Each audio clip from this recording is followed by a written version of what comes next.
श्रोते हो, नमस्कार. आपण ऐकत आहात कहाणी सूर्यनारायणाची रविवारची आदित्य राणूबाईची.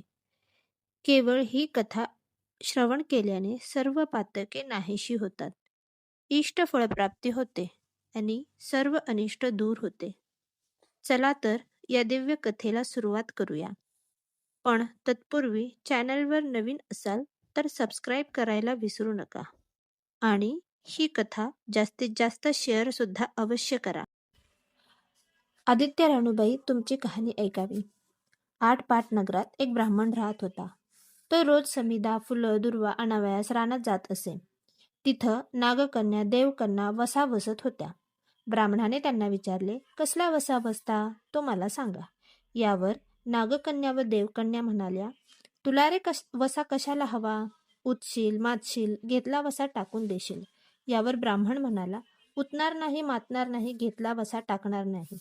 तेव्हा त्या म्हणाल्या, श्रावण मासी पहिल्या आदितवारी न बोलता उठावं, सचैल वस्त्रासहित स्नान करून अग्रोदक पाणी आणावं, विड्याच्या पानावर रक्तचंदनाची आदित्य राणूबाई काढावी, 6 रेघाचं मंडळ करावं, 6 सुतांचा तातू करावा, त्यास 6 गाठी द्याव्यात, पानं फुलं वाहावी, पूजा करावी, पानाचा विडा, फुलांचा झेला, दशांगांचा धूप, गुळ खोबऱ्याचा नैवेद्य दाखवावा, 6 मास चाळावी, 6 मास पाळावी, माघी रथसप्तमीस संपूर्ण करावं, संपूर्णास गुळाच्या पोळ्या, बोरण्याची खीर, लोणकढं तूप असावं, मेहून जेवू सांगावं, असेल तर चिरगोळी द्यावी, नसेल तर जोडगळसरी द्यावे, तेही नसेल तर 2 पैसे दक्षिणा द्यावी आणि आपल्या वसाचं उद्यापन करावं.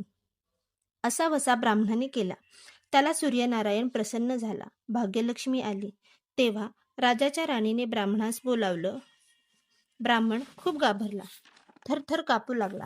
तेव्हा राणी म्हणाली, घाबरू नका, कापू नका, तुमच्या मुली आमच्या येथे द्या. यावर ब्राह्मण म्हणाला, आमच्या गरीबाच्या मुली तुमच्या घरी कशा द्याव्यात? दासी कराल, बटीक कराल. यावर राणी म्हणाली, बटीक करत नाही, राजाची राणी करू, प्रधानाची राणी करू. मग ब्राह्मणाने मार्गेश्वराच्या महिन्यात मुलीचे लग्न करून दिले. एक मुलगी राजाच्या घरी तर एक प्रधानाच्या घरी दिली. पण गेल्या पावली मुलीचा समाचार घेतला नाही. 12 वर्षांनी समाचारास ब्राह्मण निघाला. प्रथम तो राजाच्या घरी गेला. तेथे त्याला लेकीने बसावयास पाट दिला, पाय धुवायला पाणी दिलं व म्हणाली, बाबा गुळ खा, पाणी प्या. यावर ब्राह्मण म्हणाला, गुळ खात नाही, पाणी पित नाही, आधी माझी कहाणी करावयाची आहे, तू ती ऐक. यावर मुलगी म्हणाली, तुमची कहाणी ऐकायला मला वेळ नाही, राजा पारधीला जाणार आहे, त्याला जेवायला उशीर होईल. ब्राह्मणाच्या मनात राग आला. तोच राग मनात धरून ब्राह्मण तिथून निघून प्रधानाच्या घरी आला. वडिलांना पाहताच लेकीने बसावयास पाट दिला, पाय धुवायला पाणी देऊन गूळ पाणी दिलं. ब्राह्मण म्हणाला, गूळ खात नाही, पाणी पित नाही, माझी कहाणी करायची आहे, तू अगोदर ऐक. त्यावर मुलगी म्हणाली, तुमची कहाणी नको ऐकू तर कोणाची ऐकू? ती घरात गेली, उदरंडीची 6 मोती आणली, 3 आपण घेतली व 3 वडिलांच्या हातात दिली. वडिलांनी सांगितलेली कहाणी मन लावून एकाग्रतेने ऐकली. नंतर जेवून खाऊन वडील आपल्या घरी आले. बायकोने मुलींचा समाचार विचारला.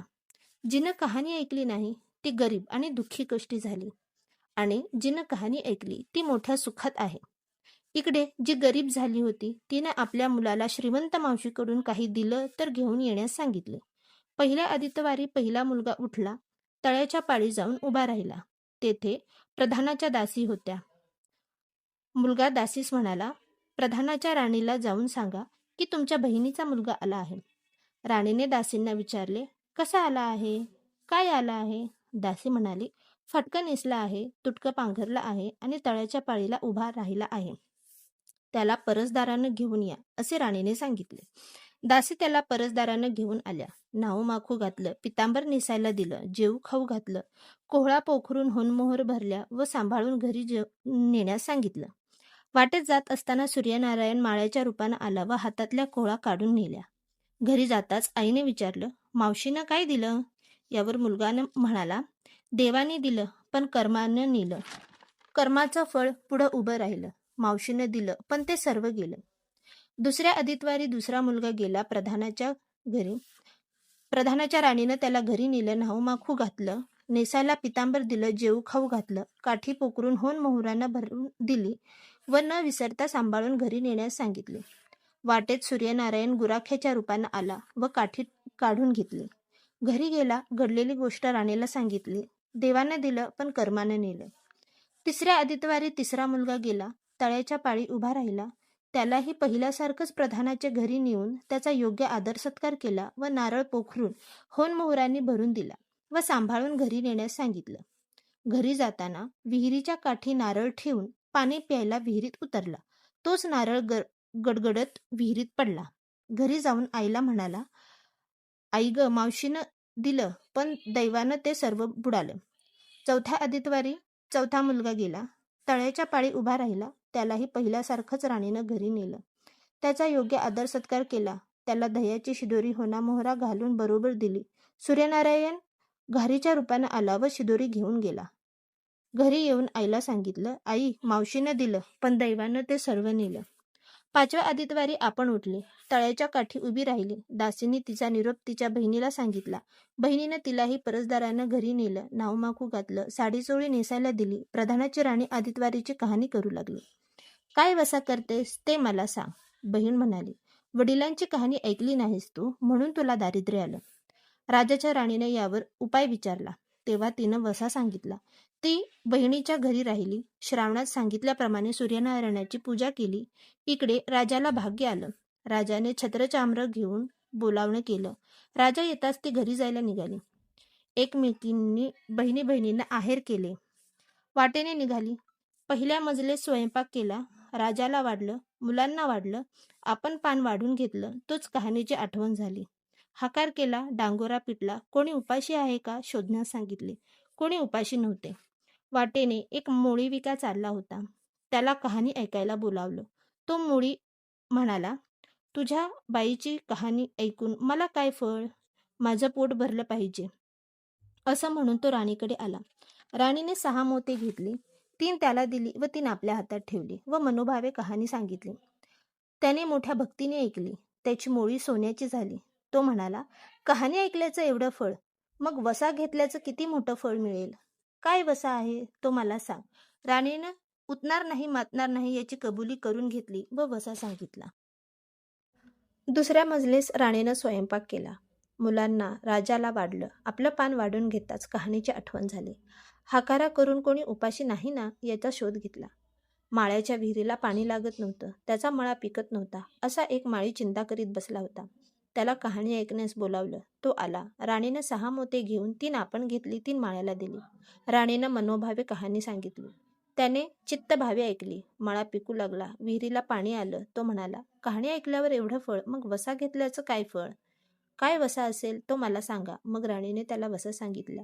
तिसऱ्या मजलीत स्वयंपाक केला. मुलांना वाढलं, राजाला वाढलं. आपलं पान वाढून घेताच कहाणीची आठवण झाली. नगरात कोणी उपाशी नाही ना याचा शोध घेतला. एक म्हातारी व तिचा मुलगा वनात गेला होता. एक डोहात बुडाला तर एक सर्पानं खाल्ला, म्हणून ती चिंताक्रांत होऊन बसली होती. तिला कहाणी ऐकण्यास बोलावलं. राणीने तिला पहिल्याप्रमाणेच कहाणी सांगितली. तिची 2 मुलं आली. कहाणी ऐकण्यास एवढं फळ, तर वसा घेतल्याचं किती मोठं फळ असणार. तेव्हा वसा सांगण्यास सांगितले. मग राणीने तिलाही वसा सांगितला. चौथ्या मजल्यात स्वयंपाक करून मुलांना राजाला वाढलं. आपलं वाढून घेताच कहाणीची आठवण झाली. कोणी उपाशी नाही ना याची शोध घेतला. कानाडोळा, मांसाचा गोळा, हात नाहीत पाय नाहीत असा एक मनुष्य रस्त्यामध्ये होता. त्याच्या अंगावर तांब्याभर पाणी ओतलं. पाल्या होता. तो उताना केला. 6 मोते होती. 3 मोते त्याच्या बेंबीवर ठेवली, 3 मोते आपण घेतली. राणीने सांगितलेली कहाणी त्याने ऐकली. त्याला हात आले, पाय आले, देह दिव्य झाले. त्यानेही राणीचा वसा विचारताच राणीने त्यास वसा दिला.